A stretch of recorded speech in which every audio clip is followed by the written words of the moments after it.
Up, you guys? So today we're doing something you guys have seen on my channel once before, and that is a alcohol marker review. So I finally bit the bullet and bought the Ohuhu brush markers because I've heard a lot about them. I've heard they're really good, and I found a 20% off code, and I thought that almost $30 for 48 markers was really good. So I'm just going to get immediately into the blending comparison because that is what probably all of us are here for. We already know how Copics work because I use them all the time on my channel, so I'm just going to go ahead and get them finished quickly. I'm also, unlike the last video, I'm going to be doing a full illustration comparison because I thought that would be a little bit funner than me sitting here for 30 minutes blending on circles. So I'm going to do the quick test, and then afterwards I'm going to do a sort of speed paintish portion, and then we're going to come back at the end and sort of compare and contrast what I like the best about these markers. So back into blending. I find myself blending a lot more with the chisel nib lately. I don't know what got me started doing that, but I've been doing that way more than blending with the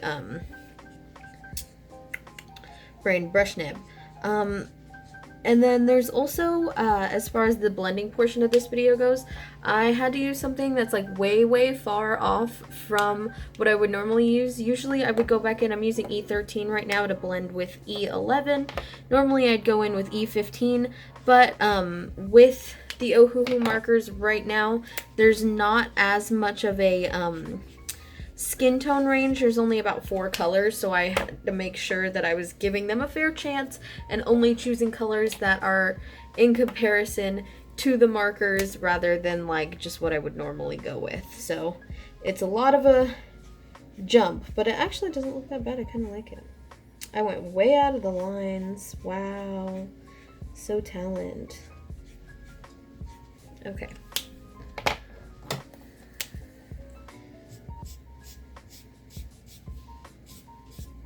I kind of like that. I might start using that a lot more. Oh my gosh.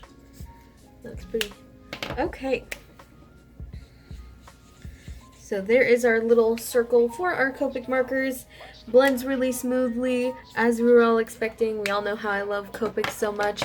I'm not sponsored by Copic, by the way. Somebody thought I was in my last review. I've just been using Copics for 10 years. I promise I'm not sponsored. But if Copic does want to sponsor me, please hit me up. Anyways.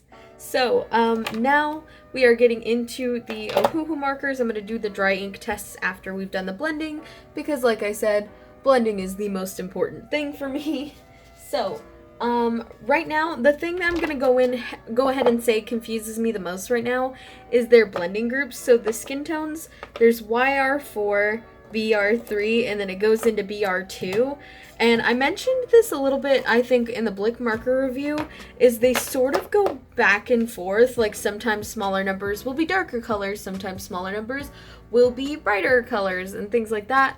But it goes all over the place for Ohuhu markers. I don't mind them that much because unlike the Blick markers, in my opinion, the caps for the Ohuhu markers match the colors a lot better. I wish it would focus so I could show you, but in general terms so far, these markers match the cap colors really well. And then obviously these aren't an exact match for the Copic markers. I just picked whatever was the closest thing in my collection. And I've swatched these all, obviously, as you guys saw, because I just showed you, or at least I think I did. Here it is, if I didn't show you. I've swatched all these markers, I've tested the brush nibs, but I have not blended with them yet, so I'm very nervous. Okay.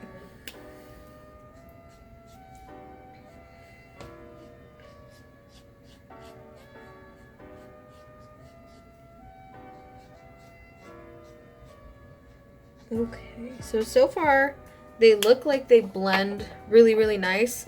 The brush nibs on the Ohuhu markers, they're a lot like thinner. They're more like a triangle, whereas Copic is more like a tapered sort of cone, I guess I could say. They're also a little bit like stiffer, which isn't a bad thing. It's just it sort of makes me nervous because I'm used to a like softer nib and I'm scared to damage them, because as far as I know, they did just come out with brush markers, so this might change in the future, but Ohuhu doesn't have replaceable nibs or replaceable ink, which isn't that big of a deal. Because the markers are so cheap, it would be really easy to just purchase a new marker. You can also, I believe, like send them a message if something does happen, like if the ink dries out or if you're missing a color or something like that. At least it seemed like that. When I bought it, it came with this little special offer thing. I don't know if this is only with the brush markers, but on the back it says stuff like if it's leaking or if it dried out or if it's messed up in any way, shape, or form, send them a message, and they usually, it looks like they'll send you one back for free, so that's good if something does end up happening to the markers. But yeah, so far they do look like they blend really, really good. I'm going back and forth with the brush and the chisel nib, trying to blend just to see if there's any sort of difference. But so far, they look really, really nice and really smooth, actually, on this paper. Like, I know, I use Canson Mixed Media paper, which I know is not the best for markers, but I use it anyway because it's a really cheap sketchbook that I can get at Walmart, and it's really good paper, and I'm gonna do it. But yeah, like they look really smooth. Like the Copic one, while it does look really cool with that texture and everything, it's also incredibly textured, which sometimes it happens and sometimes it doesn't. In this case, it's definitely happening. Whereas on the Ohuhu markers, it's a little bit of a like smaller grain, I guess you could say. So first thing I'm noticing is blending is relatively the same on both of these. They're both really good, even though I was a little bit worried about the distance between these two markers. If you look at this swatch, the darkest colors, it's BR3 and then it goes into BR2, and the difference between these two scared me. But now that I've blended everything in, it does look really, really good. So the next test I'm going to do is the dry ink test. So a lot of alcohol markers will smudge, and a lot of them won't, some of them more than others. So I'm going to test first with dry ink, and then I am going to test, whoa, uh-oh, escaping, oh my god.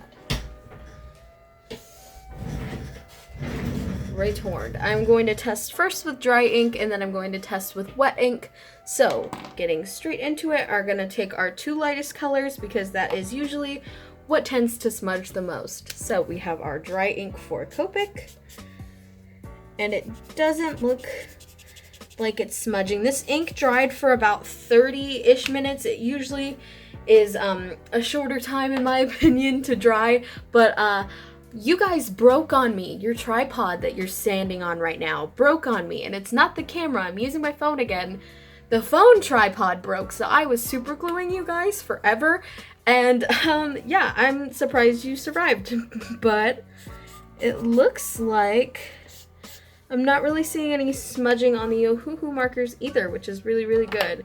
So now we're gonna go in with our fresh ink for Copic. So we do a line, smudge, and writing. So Copics.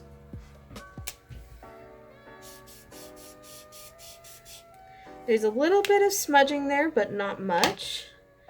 Going in with our fresh ink for Ohuhu. I don't know why I can't write straight. Like, I have to turn my thing diagonal for me to be able to write properly. It's so weird. So here is the Ohuhu marker.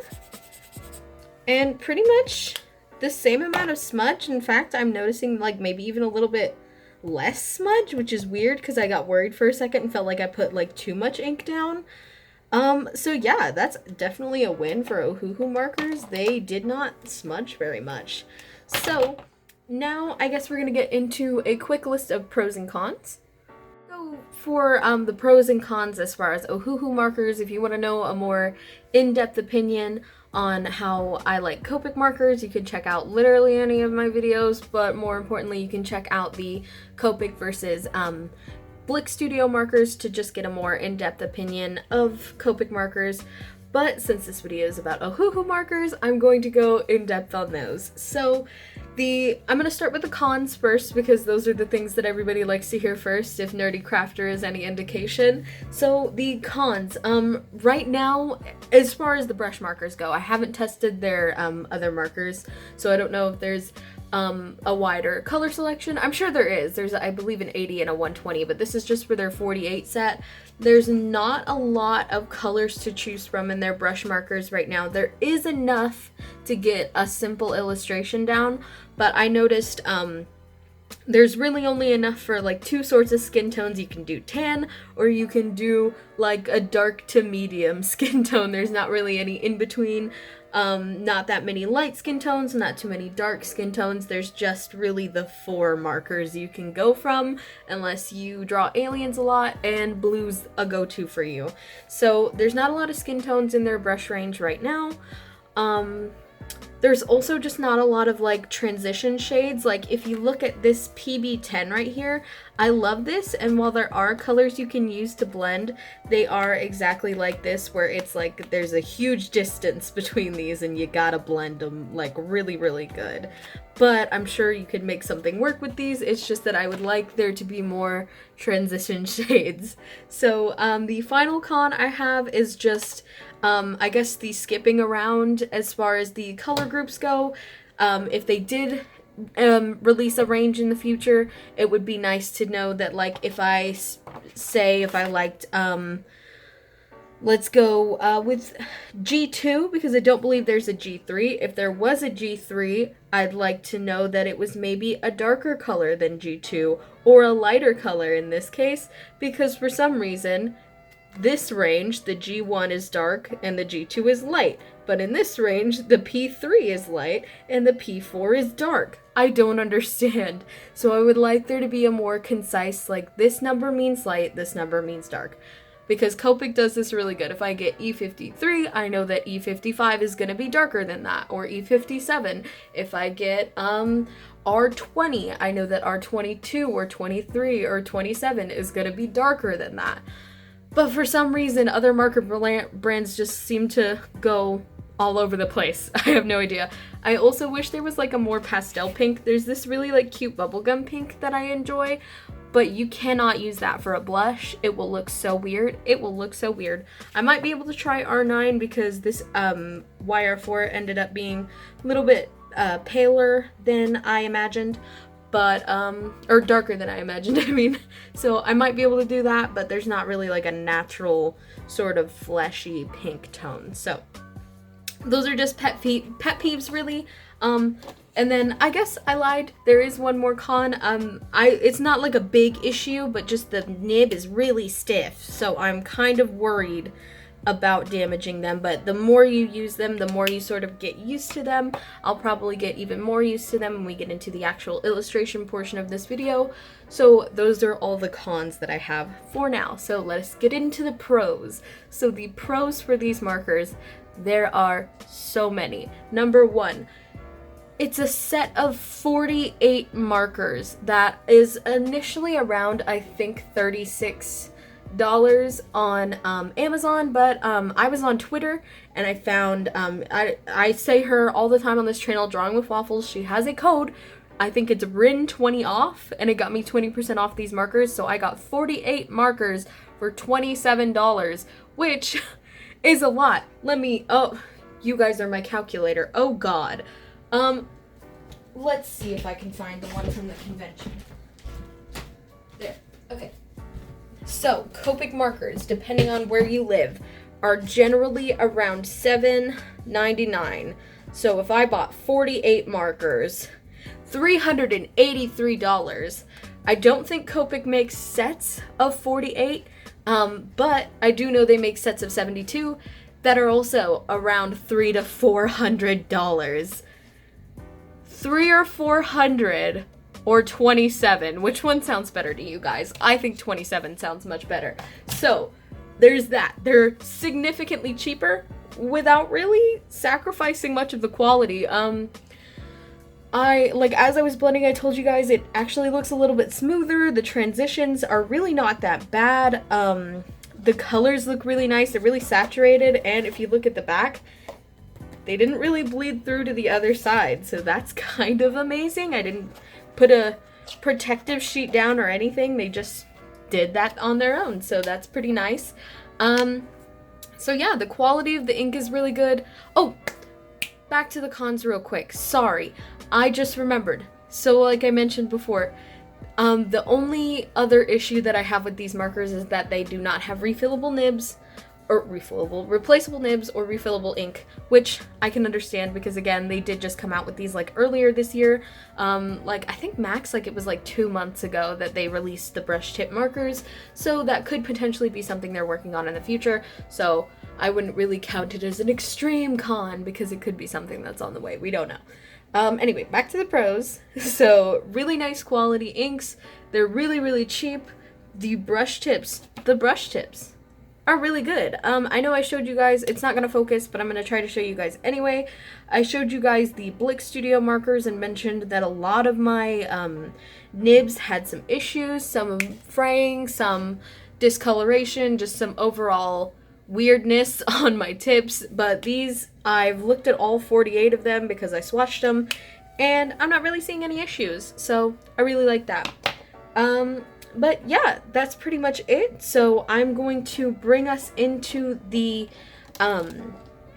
coloring sort of comparison video. That part is going to be sped up because obviously it's just going to be a lot of me blending. So I will see you guys after we finish those illustrations. I do want to mention before we get started is you can tell that these images are a little bit different. One of them is bigger and also is missing a chunk right here, and one of them is smaller and also kind of oddly cropped. That is because I found the image on Pinterest. I changed it up a little bit. She originally had like a little lollipop and like she wasn't wearing a blazer, she was wearing like some kind of like cardigan-esque sort of thing, and I changed it up a little bit. So I will insert the original image here, but basically I sketched it out and then I printed it on 8x10 paper with my sketchbook paper, which is 5.5 by 8.5 taped onto it. And as you can see, that didn't really work so good, but I printed it out like 3 times trying to get it right, and as you can tell from the 3rd time, I just got more and more frustrated. Don't do this. I didn't know how to change it to make the paper smaller. I honestly wish I could have like made it look how it's actually supposed to, especially because you can see like the body's cropped, everything's cropped. It looks terrible. I'm sorry. So basically that's why they're a little bit different, but they're the same image. They're just gonna look a little bit weird at the end.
cuts at the end of this video. I don't have a lot of space on my phone right now, so it keeps cutting off at a certain point in time, so I'm gonna rush through the end of this. But here are the images side by side, and I gotta say, I'm really torn right now. The only gripe I really suppose I have is I wish the skin tone in the Ohuhu was a little bit less orange. I feel like it wouldn't be as noticeable if I paired it with more cool tone colors like these markers, but I'm gonna let you guys decide in the comments which illustration you like better. and I want to thank you guys so much for watching. I might do a more in-depth review later if you guys want me to, but so far this is just how I feel about them. My first time using them. I really like them. Thank you guys so much for watching, and thank you to my patrons Elise, Thompson, and Sleeps. You guys are the best. So I will see you guys